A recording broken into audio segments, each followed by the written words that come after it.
Hello दोस्तों, मैं M के स्वागत करता हूँ हॉरर नाइट्स में। आशा करता हूँ आप लोग अच्छे होंगे। तो दोस्तों, ये एक नई कहानी लेकर मैं आया हूँ और ये एक भयानक कहानी है जो मध्य प्रदेश की है। और ये कहानी दो दोस्त की है जो कि एक चुड़ैल से कैसे जान बचाकर निकलते हैं। और एक दोस्त जंगल में जाता है और चुड़ैल के सामने फंस जाता है। और उसके साथ क्या होता है, क्या वो बचकर निकल पाएगा? और दूसरा दोस्त जाता है उसको बचाने के लिए जंगल में, और क्या दोनों चुड़ैल से बचकर निकल पाएंगे जंगल से? ऐसी कई सारे सवाल है। तो दोस्तों, देर ना करते हुए ये कहानी को शुरुआत करते हैं। और दोस्तों, चैनल को सब्सक्राइब कर दीजिए। तो चलिए यहीं से शुरुआत करते हैं। घोर काली अंधियारी रात, दूर दूर तक रोशनी का बिंदु तक नजर नहीं आ रहा था। रात मानो काली सागर सी चारों ओर लहरा रही हो और उस पर साए साए करती हवा का शोर और शोर से खड़कते सूखे पत्ते बदन में कपकपी पैदा कर रहे थे। हर कदम पर खौफ और जान का खतरा बरकरार था। मन कोस रहा था उस पल को जब वो कॉल आया था कि जल्दी मुझ में मिलने आ जाओ, कुछ बहुत जरूरी बात बतानी है। फिर हम निकल पड़ते हैं बिना सोचे समझे, महज ये जानने के लिए कि आखिर बात क्या है। भले ही खोदो पहाड़ निकले चूहिया पर हम तो ऐसे मशक्कत करने लगते हैं जैसे किसी ने खजाने का पता बता दिया हो। पर आज यदि आकाशवाणी भी मुझसे कहे कि इन घने जंगल में खजाना गड़ा हुआ है, तो भी मैं कहूँगा कि कृपया खजाने की बजाय यहाँ से बाहर जाने का रास्ता बताए। फिर मैंने मन को स्थिर रखने के लिए इधर उधर की बात सोचने लगा। बस कुछ समय के लिए मन भर रहा था, लेकिन जहन में डरावनी आवाजों का सर सुनाई दे रहा था जो वास्तव में आ ही नहीं रही थी। मैं यही कहना चाहूँगा, मन जब भयभीत होता है तभी सारी भूतिया फिल्मों के सीन याद आने लगते हैं जो मन को और अधिक खौफ ज्यादा कर देते हैं। आगे चलते चलते मैं बेतहाशा भागे जा रहा था, तभी मुझसे कुछ टकराया। मैं जोर से चीख पड़ा। कुछ तो था, शायद कोई जानवर या फिर भूत। भूत के ख्याल से ही मेरे दौड़ने की गति तेज हो गई, मानो पैर से पहिए लग गए। बिना मंजिल और रास्तों के यहाँ वहाँ भटकता हुआ मैं बहुत थक गया। अंधेरे में कुछ सूझ भी नहीं रहा था। मैं एक बड़े से पेड़ के नीचे जाकर बैठ गया। फिर मैंने बैग से पानी की बोतल निकाली और देखा तो पानी खत्म हो गया था। और जब बोतल के ढक्कन खोला तो देखा कि चुल्लू भर पानी बचा हुआ है। विचार तो आया कि इसी में डूबकर मर जाना चाहिए। इस खतरनाक जंगल में भूतों के हाथ मरने से तो अच्छा यही उपाय है। पर इंसान आखिरी सांस तक भी जीने की चाहत कहाँ छोड़ता है। मैंने बोतल में बचे एक दो घूंट पानी को पीकर ही अपनी प्यास बुझाई। फिर मैंने मोबाइल निकाला और देखा तो बैटरी भी डाउन थी। अगर पता होता ऐसी मुसीबत में फंस जाऊंगा तो कभी गाने नहीं सुनता। फिर मैंने मोबाइल की टॉर्च जलाई और जब टॉर्च जलाई तो अपने सामने कुछ दिखा। लगा जैसे कोई उल्टा लटका हुआ है और जिसके बाल जमीन को छू रहे हैं, और जान तो हलक में आ गई। मैंने कसकर अपनी आंख मीच ली। भगवान को ना मानने वाला मैं तेज आवाज में हनुमान चालीसा पढ़ने लगा। भूत पिशाच निकट नहीं आवे, महावीर जब नाम सुनावे। ऐसे ही मैंने हनुमान चालीसा पढ़ने लगा और मन में थोड़ा सकारात्मक ऊर्जा का संचार हुआ और हिम्मत भी आ गई। मैंने आंखें खोली। मोबाइल की मध्यम रोशनी में सामने देखा तो बरगद की जड़ हवा में लहराती हुई दिखी। फिर मैंने राहत की सांस ली और ये राहत कुछ पल की ही थी। मैंने देखा दो चमकीली आंखें मुझे देख रही है। ये भी पहचान पाना मुश्किल था कि ये आंखें इंसान की है या हैवान की। बड़ी भयानक आंखें लग रही थी। मैं पैर को सिर पर रखकर वहां से भागा। ये भी पहचान पाना मुश्किल था कि ये आंखें इंसान की है या हैवान की। बड़ी भयानक आंखें लग रही थी। अब भी लग रहा था कि वो आंख मुझे ही घूर रही है। दौड़ते दौड़ते मैं एक कुएं के पास पहुंच गया। लगातार भागने के कारण प्यास से गला सूख गया और कुएं में पानी है कि नहीं ये पता करने के लिए मैंने कुएं में पत्थर फेंक कर देखा। पत्थर के नीचे गिरते ही छपाक की आवाज आई। कुएं में पानी तो था पर पानी निकालने का साधन नहीं था। अमावस होने के कारण आसमान में चंद्रमा भी नहीं था और जिसकी चांदनी में कुछ देख सकूं। मैं कुएं के पास खड़ा होकर हाथ से बाल्टी या रस्सी ढूंढ रहा था, तभी मेरे हाथ में मोटी सी रस्सी आई। मैंने तुरंत रस्सी को कसकर पकड़ लिया और खींचने लगा। मैं रस्सी खींचता रहा पर बाल्टी ऊपर नहीं आई। बात क्या है यह जानने के लिए मैं कुएं में झांकने लगा, तभी किसी ने मेरे कंधे पर हाथ रखा। मैं जोर से चिल्लाया और मेरी हाथ से रस्सी छूट गई। मेरी आवाज कुएं में गूंजने लगी जो बड़ी भयानक लग रही थी। और जब मैंने पलट कर देखा तो छोटी सी चिमनी हाथ में लिए एक अधेड़ उम्र की महिला खड़ी थी।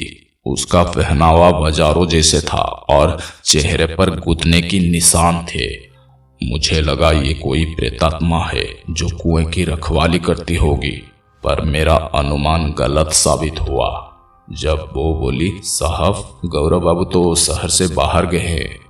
आपकी बस बहुत देरी से आई। मैं आपको लेने बस स्टैंड गई थी। जब बहुत देर इंतजार के बाद भी बस नहीं आई तो मैं जंगल में लकड़ियां लेने चली आई। फिर मैंने हैरत से पूछा, पर मेरी तो गौरव से काल ही बात हुई थी, अचानक शहर क्यों चला गया? और वो बोली, मालूम नहीं साहब, लेकिन तुम कौन हो? हम गौरव बाबू के यहाँ काम करता है साहब। हम गौरव बाबू के यहाँ काम करता है साहब, कहकर उसने लकड़ियों का गट्ठर सिर पर उठा लिया और जाने लगी। मैं बिना कुछ कहे उसके पीछे चलने लगा। कुछ देर की चुप्पी के बाद मैंने कहा, क्या यहाँ हमेशा ऐसा ही अंधेरा रहता है? हाँ साहब, यहाँ बिजली पानी की व्यवस्था नहीं है, पर आप चिंता न करें, आपके खाने पीने का इंतजाम मैं कर दूंगी। क्या गौरव कुछ कहकर गया है कि कब तक आएगा? फिर वो बोली, नहीं साहब, वो तो कभी कुछ बताकर नहीं जाते। महिला की बात सुनकर मुझे गौरव पर बहुत गुस्सा आया। आप चिंता न करें साहब, गौरव बाबू जल्दी ही आ जाएंगे, वो मुझे दिलासा देते हुए बोली। मैंने कहा बस इतना ही कहकर मैं चुपचाप उस महिला के पीछे चलता रहा। थकान से अब मन से सोचना भी बंद कर दिया। कुछ ही देर बाद हम एक पुराना मकान के सामने पहुंच गए। फिर वो महिला ने सिर से लकड़ियों का गट्ठर गिराकर वो महिला बोली, लो साहब आ गया घर, आप मुंह हाथ धोकर आराम करो, तब तक मैं आपके लिए खाना पका देती हूँ। मैं बुत बना उस खंडहर जैसे घर को देखने लगा। क्या सच में गौरव यहाँ रहता है? कैसे भयानक जगह है, और यहाँ पर तो खिड़कियाँ टूटी हुई है। दरवाजे पर दरारें इतनी ज्यादा है कि दरवाजे का होना ना होना एक बराबर है। आसपास सिर्फ घना जंगल है, कुछ तो गड़बड़ है। और मुझे विचारों में खोया देख वो महिला रसोई घर से चिल्लाकर बोली, अरे साहब कहाँ खो गए? यहाँ आपके शहर जैसे मकान नहीं मिलेंगे, जंगल में ये जगह मिल गई वही बहुत है, वरना पहले तो गौरव बाबू तंबू लगा कर रहते थे। तो फिर मैंने उससे पूछा, ये घर किसका है? फिर उसने बोली, पता नहीं साहब, बहुत समय से खाली पड़ा हुआ था। मैं जंगल में लकड़ियां लेने आती हूँ तो अक्सर इधर से ही निकलती हूँ। ये घर गौरव बाबू को मैंने ही बताया था, इसी बात से खुश होकर उन्होंने मुझे काम पर रख लिया। और उस महिला की बातें सुनते सुनते मैं अब सीआईडी का प्रतिम बन गया और उस महिला से सवाल खोद खोद कर पूछने लगा, वैसे तुम कहाँ रहती हो? मेरे इस सवाल पर वो कुछ देर चुप रही, फिर बोली, साहब मैं तो बस्ती में रहती हूँ। मैंने घर की ओर कदम बढ़ाते हुए अगला सवाल किया, तुमने गौरव को अपनी बस्ती में घर क्यों नहीं बताया? बताया था साहब, पर वो बोले मेरा काम इन जंगलों में ही है, इसलिए यही रहता हूँ। और उसकी आवाज़ सामान्य ही थी। अब मुझे उसकी बात पर यकीन हो गया था। आश्वस्त होकर मैं मकान के अंदर आ गया। फिर रसोई घर के ठीक सामने एक कमरा था जहां से लालटेन के मध्यम रोशनी आ रही थी। मैं उसी कमरे के अंदर चला गया और कमरा देखा साफ सुथरा दिख रहा था। मैंने अपना बैग रखकर और सामने दीवार से लगे पलंग पर बैठ गया। अचानक रसोई घर से बर्तन गिरने की आवाज आई। मैंने कमरे में बैठे हुए ही पूछा, सब ठीक तो है ना? और उधर से कोई जवाब नहीं आया। मन फिर आशंका से घिरने लगा। मैं उठा और रसोई घर की ओर जाने लगा तो कमरे की खिड़की के बाहर लालटेन की मंद रोशनी में एक साया दिखाई दिया। मैं देखकर डर गया। साया अचानक पलक झपकते ही गायब हो गया। फिर मेरा दिमाग काम करना बंद हो गया और मैं वैसे ही खड़ा रहा। और दूर जंगल से सियार के रोने की आवाज आने लगी। एक साथ कई सियार के रोने की आवाज बड़ी भयंकर लग रही थी। चारों तरफ घना जंगल, साए साए करती हवा और झिंगुर का शोर मन में दहशत पैदा कर रहा था। और खिड़कियों के टूटे हुए आवाज हवा के झोंके के साथ आवाज आ रही थी। फिर खिड़कियां कभी बंद हो जाते तो कभी खुल जाते। मैं खिड़की के ओर गया और टूटी हुई खिड़की से बाहर झांकने लगा। तभी मुझे महसूस हुआ जैसे मेरे पीछे कोई खड़ा हुआ है और ये सब देखकर मेरा हालत ही खराब हो गया। फिर मैं हिम्मत करके मैं जैसे ही पलटा तो मैं चीख पड़ा। फिर मैंने देखा तो मेरे सामने वो महिला ही खड़ी थी। अरे साहब, हम है, माचिस की तीली खत्म हो गई है, आपके पास माचिस है क्या? मेरा दिल जोर जोर से धड़क रहा था, हाथ पैर कांप रहे थे। मैंने कांपते हाथों से अपनी जीन्स के दोनों जेब माचिस ढूंढने लगा। एक जेब में लाइटर मिल गया। लाइटर देते हुए मैंने उस महिला से कहा, माचिस नहीं है, इसी से काम चला लो। हाँ साहब। लाइटर लेकर वो महिला कमरे से बाहर चली गई। मैं फिर से वीरान जंगल को देखने लगा। जंगल के दानव आकार पेड़ भयानक लग रहे थे। तब मेरी निगाह बरगद के एक पेड़ पर पड़ी और फिर मुझे लगा कुछ था वहां। मैं कमरे से बाहर निकला और पेड़ की तरफ तेज गति से बढ़ने लगा। अंधेरा इतना ज्यादा था कि हाथ को हाथ नहीं सूझ रहा। उस पेड़ पर वो सफेद रंग की लहराती आकृति क्या थी?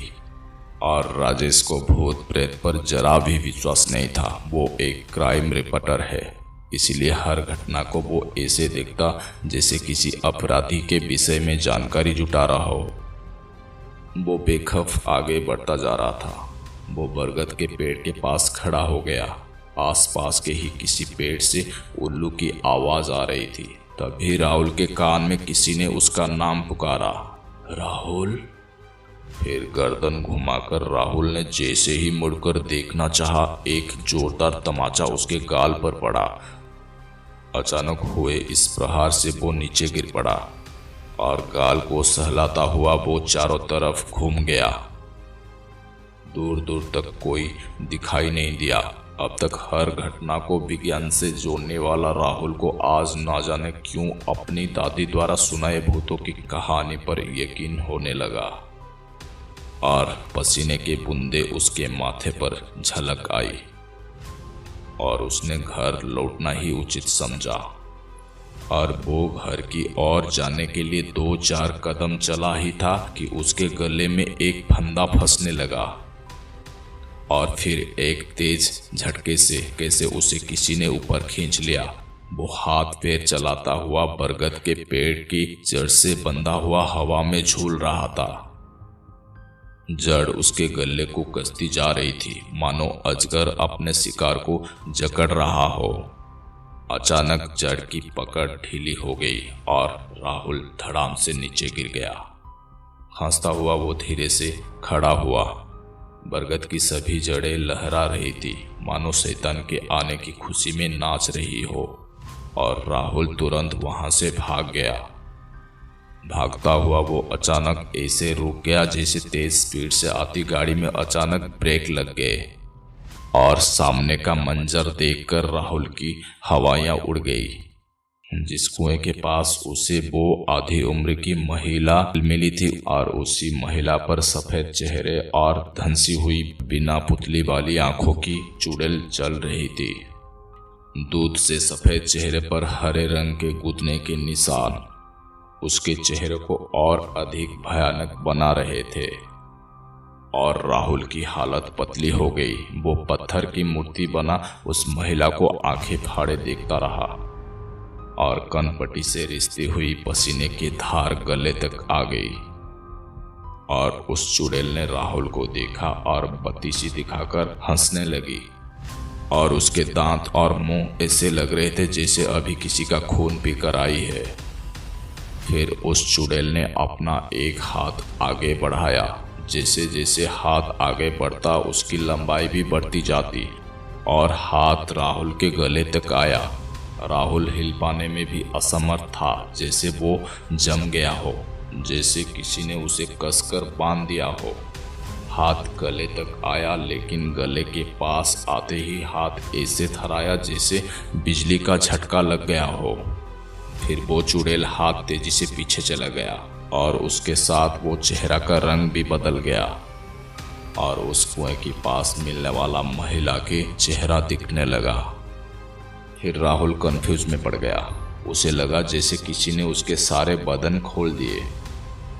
उसने अपने दोनों हाथों को गर्दन पर लगाया तो उसके हाथ में बजरंग बली के मंदिर का धागा आया कि बेटा, भले तू भगवान को नहीं मानता पर फिर भी उनके लिए सब उनकी संतान ही है और कभी तू किसी मुसीबत में होगा तो वो तुम्हारी रक्षा करेंगे। राहत की सांस लेकर आंख बंद करके राहुल ने पूर्ण आस्था से भगवान को धन्यवाद दिया। आज वो भूत और भगवान दोनों में यकीन कर रहा था। वो चुड़ैल को इस तरह देखकर अब उस मकान जाना राहुल को ठीक नहीं लगा। कैसे भी करके इस जंगल से निकल जाऊं या फिर ये काली खौफनाक रात बीत जाए। राहुल के ये दो ही मुख्य लक्ष्य थे। राहुल को गले में पड़ी सोने की चेन से कीमती वो सूत का धागा लग रहा था, जिसकी वजह से वो इस भयानक जंगल में अब तक जिंदा खड़ा है। उसी के भरोसे उसे ये विश्वास था कि वो इस जंगल से सुरक्षित निकल जाएगा। अचानक राहुल को गौरव का ख्याल आया। वो बातों को रिकॉल करने लगा। मेरी गौरव से कल रात को बात हुई। उसने मुझे बताया था कि सुबह जल्दी निकल जाना क्योंकि यहाँ सिर्फ एक ही बस आती है। मैंने जब गौरव से वापसी के साधन का पूछा था तब उसने बताया था कि जो बस आती है वही रात को मुसाफिरों को लेकर वापस शहर लौट जाती है और इस हिसाब से तो गौरव शहर उसी बस से जाना जिसमें मैं आया था। इसका मतलब गौरव शहर नहीं गया, वो यहीं कहीं है। गौरव की तलाश राहुल का नया लक्ष्य था। गौरव की खोज करने से पहले मुझे उसी मकान में वापस जाना होगा। हो सकता है वहां से कुछ सुराग मिल जाए। राहुल मन ही मन सोचने लगा। राहुल डरते सहमते घर की तरफ चल पड़ा और रास्ते पर चलते समय वो ये सोचकर कांप गया कि इसी रास्ते से वो कुछ देर पहले चुड़ैल के साथ आया था। क्या वाकई वो महिला भूत है? क्या वो उसी मकान में रहती है या उस कुएं में? ऐसे ना जाने कितने सवाल राहुल के मन में आया और चलते चलते प्रश्नों की विचारें हो रही थी और जैसे लग रहा था उत्तर ना मिलने पर मानो लाइफ लाइन खत्म हो जाएगी। सोच विचार करते कब रास्ता कट गया पता ही नहीं चला। राहुल एक बार फिर से उसी मकान के बाहर खड़ा था। इस बार वो अंदर जाने की हिम्मत नहीं जुटा पा रहा था। वो चुपचाप घर के बाहर खड़ा घर को देख रहा था। रात के करीब 2:30 बज रहे थे। रात और गहरा गई थी। घर में जल रहे लालटेन बुझ गए थे। चारों ओर अंधेरा और सन्नाटा पसरा हुआ था। जो होगा देखा जाएगा, ऐसा सोचकर मन को मजबूत करके राहुल ने घर में प्रवेश किया। वो सबसे पहले रसोई घर में दाखिल हुआ और देखा चूल्हे में अब भी गर्म अंगारे दहक रहे थे।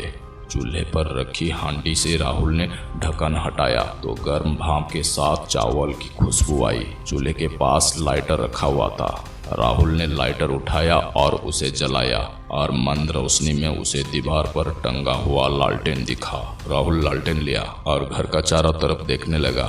घर में गौरव के कई सारे सामान मिले। एक डायरी भी थी जिसकी लास्ट एंट्री आज सुबह की थी। गौरव ने लिखा था, आज की उपलब्धि का जश्न अपने अजीज दोस्त के साथ। इसका अर्थ ये है कि सुबह तक गौरव यहाँ था। उसकी ऐसी क्या उपलब्धि थी जिसे वो मुझे बताना चाहता था? उसके गायब होने के पीछे कोई साजिश तो नहीं? गौरव जंगल की जड़ी बूटियों पर रिसर्च कर रहा था। वो जंगल में उगने वाले जंगली पौधों से मिलने वाली दवाई के बारे में एक बार बोला था कि उसे संजीवनी मिल गई है और ये रिसर्च तहलका मचा देगी। कहीं ये वो उपलब्धि तो नहीं है? पर इससे किसी और को क्यों समस्या होगी? ऐसे अनेक प्रश्न चक्र की तरह मेरे मन में घूम रहे थे। अपने होंठों पर उंगली रखे विचार की मुद्रा में राहुल ने खिड़की की तरफ देखा तो चौंक गया। डर के कारण राहुल के हाथ से लालटेन छूट गया और कमरे में पूरा अंधेरा हो गया। और फिर लाइटर जलाकर राहुल खिड़की की तरफ बढ़ता हुआ चिल्लाकर बोला, कौन है उस तरफ? वो खिड़की के पास पहुंचा तो वहां कोई नहीं था। जैसे ही वो मुड़ा, वही सफेद धंसी हुई आंखों वाली चेहरा उसके ठीक सामने था और राहुल के हाथ से लाइटर छूट गया और बाहर से कौवे की कर्कश काव काव की आवाज आ रही थी। ऐसा प्रतीत हो रहा था जैसे सैकड़ों कौवे एक साथ चिल्ला रहे हो। अचानक एक कौवा खिड़की से होता हुआ कमरे के अंदर आ गया। कौवे से बचने के लिए राहुल झट से बैठ गया और उसने हाथ से लाइटर उठाया। लाइटर की रोशनी से देखा तो वहां एक चुड़ैल थी और उसके कंधे पर कौवा बैठा हुआ था। वो खड़ा हुआ और तेजी से कमरे के कोने में रखे लालटेन की ओर गया। उसने लाइटर से लालटेन जलाया तो देखा लालटेन जिस लकड़ी के ऊपर रखा था उसके नीचे एक छोटा दरवाजा था। उसने तुरंत उस मेज को उठाकर दूसरी जगह रखा और वो दरवाजा खोल दिया और देखा तो वहां सीढ़ियां थी। राहुल ने लालटेन लिया और सीढ़ी उतरने लगा। ये तहखाना जरूर बहुत से रहस्य से पर्दा उठाएगा, ऐसा सोचकर राहुल तेज कदमों से सीढ़ी उतरने लगा और वो 2-4 सीढ़ी उतरा ही था कि अचानक उसका पैर फिसल गया और लड़कता हुआ वो तहखाने के फर्श पर आ गया। फिर लालटेन का कांच टूट गया और उससे किरोसिन निकलकर चारों तरफ फैल गया। तहखाने में धूप अंधेरा हो गया। राहुल ने खड़े होने की कोशिश की तो दर्द से चिल्लाया। उसका पैर की नस चढ़ गई थी। वो रेंगता हुआ आगे बढ़ने लगा। हाथों के सहारे आगे बढ़ते हुए उसका हाथ किसी चीज से स्पर्श हुआ, जैसे ठंडा पड़ गया शरीर हो और राहुल का दिमाग सुन्न होने लगा और अनेक अनुमान उसके जहन में दौड़ने लगे और डर से कांपते हुए वो बड़बड़ाया, कहीं गौरव की ही लाश तो नहीं? और आगे देखा नीचे एक लाश गिरा हुआ है, कहीं गौरव की लाश तो नहीं है? इस विचार से ही वो महम गया। उसने हड़बड़ी में लाइटर निकाला और उसकी रोशनी उस तरफ डाली जहां वो लाश पड़ी थी और जैसे ही लाश के मुंह पर रोशनी पड़ी, राहुल चेहरा देखकर चौंक गया और देखा तो वहां चुड़ैल ही खड़ा था और उसकी सफेद चेहरा, अंदर धंसी हुई खुली आंखें और वही कूदने के हरे निशान। फिर राहुल रेंगता हुआ डर से पीछे हटा तो एक बार फिर किसी से टकराया। राहुल को लगा अब उसकी मौत ही उसके सिर पर खड़ी है। फिर देखा कुर्सी से बंधा हुआ गौरव था। वो जिंदा है या बेहोश, ये देखने के लिए राहुल कुर्सी का सहारा लेकर खड़ा हुआ। उसने गौरव की नाक के पास अपनी उंगली लगाई। सांसें चल रही थी। तुरंत गौरव की रस्सी छुड़ाकर राहुल ने गौरव को उठाने की कोशिश की। फिर गौरव ने हल्के से आंखें खोली। सामने राहुल को देखकर गौरव ने उसे गले से लगा लिया। मैंने इससे नहीं मारा राहुल, गौरव ने राहुल से ऐसे कहा जैसे वो अदालत में जज से अपनी बेगुनाही की गुहार लगा रहा हो। फिर राहुल ने कहा, कल जब तुमने कॉल किया तब तो सब कुछ सही था, अचानक ये सब कैसे हुआ? तुम्हें किसने बांधा और ये औरत कैसे मरी? फिर गौरव ने कल हुई घटना को राहुल के सामने बताने लगा। तुम्हें पता ही है राहुल, मैं पिछले 2-3 सालों से जंगल में रहकर यहाँ पाई जाने वाली दुर्लभ जड़ी बूटियों पर रिसर्च कर रहा हूँ। ये तहखाना ही मेरी लेबोरेटरी है, जिसके बारे में सिर्फ इस महिला जानती थी। वो भी जड़ी बूटियों की जानकार थी और मेरी मदद किया करती थी। एक दिन मुझे वो सफलता मिल गई जिसके लिए मैं रात दिन जी तोड़ मेहनत कर रहा था। मैंने ऐसी दवाई बना ली जिसके सेवन से बूढ़ा इंसान भी फिर से जवान हो जाएगा। यही जरूरी बात तुम्हें बताने के लिए कॉल किया था। ऐसा ही एक कॉल मैंने आयुर्वेद चिकित्सा संस्थान के प्रमुख को भी किया था। उन्हें भी मैंने यहाँ बुलाया, पर वो बिना पूरी बात जाने यहाँ आने के लिए राजी नहीं हुए। मजबूरन ये गुप्त बात मुझे उन्हें बतानी पड़ी। मैं इसी चेयर पर बैठा आगे की रणनीति को योजना बना रहा था, तभी इस महिला मेरे लिए चाय लाई। मैंने चाय पीने के बाद अचानक सिर घूमने लगा। उसके बाद मैंने खुद को चेयर से बंधा हुआ पाया और वो महिला मेरे सामने खड़ी हुई थी। उसने मेरी बात सुन ली थी, दवाई का रहस्य वो जान गई थी। फिर वो मुझसे दवाई मांगने लगी। मैंने कहा कि अभी इंसानों पर प्रयोग नहीं किया है, उसके लिए मुझे अनुमति लेनी होगी। मैंने उसे यकीन भी दिलाया कि ये दवाई उसे जरूर दूंगा, बस कुछ समय और इंतजार कर लो, पर वो नहीं मानी और उसने मेरी लेबोरेटरी में रखी सारी दवाई खा ली। दवाई खाने के कारण अचानक उसके शरीर का रंग सफेद हो गया, उसकी आंखें अंदर धंस गई और वो छटपटाने लगी। मैं बंधा हुआ था, चाहकर भी कुछ नहीं कर सका और मेरी आंखों के सामने ही वो तड़पते हुए मर गई। गौरव की आप बीती मेरे अलावा कोई और भी सुन रहा था और वो थी तहखाना की सीढ़ियों पर खड़ी हुई चुड़ैल। अब भी वो भयानक लग रही थी, पर उसकी आंखों में अपनी गलती का पछतावा साफ झलक रहा था। अचानक उसके चेहरे के भाव बदल गए। वो दोनों को गुस्से से देखने लगी और उसकी लाश नीचे जमीन पर पड़ी थी और लालटेन का किरोसिन फैलकर उसकी लाश तक आ गया था। और जैसे ही वो हमला करने के लिए गौरव पर झपटी, राहुल ने किरोसिन की धार पर लाइटर जलाकर फेंक दिया और हल्की सी चिंगारी पाते ही किरोसिन ने आग पकड़ ली। लाश धू धू करके जलने लगी और उसके साथ वो खौफनाक चुड़ैल भी आग के धुएं के साथ हवा हो गई। गौरव और राहुल तहखाना से बाहर आ गए। खौफ की वो रात बीत चुकी थी, सुबह होने वाली थी। रात को भयानक दिखने वाला जंगल अब सुंदर लग रहा था। राहुल हंसकर गौरव से बोला, यार कोई ऐसी दवाई भी बना जो जवान लोगों को फिर से जिंदा कर दे। तेरी जवानी वाली दवाई के चक्कर में मैं तो मर ही जाता। राहुल और गौरव जोर जोर से हंसने लगे। तो दोस्तों, ये कहानी आप लोगों को कैसा लगा जरूर कमेंट बॉक्स में बताइए और ऐसी कहानी सुनने के लिए आप लोग चैनल को सब्सक्राइब कर दीजिए। तो दोस्तों, मिलते हैं अगली कहानी में।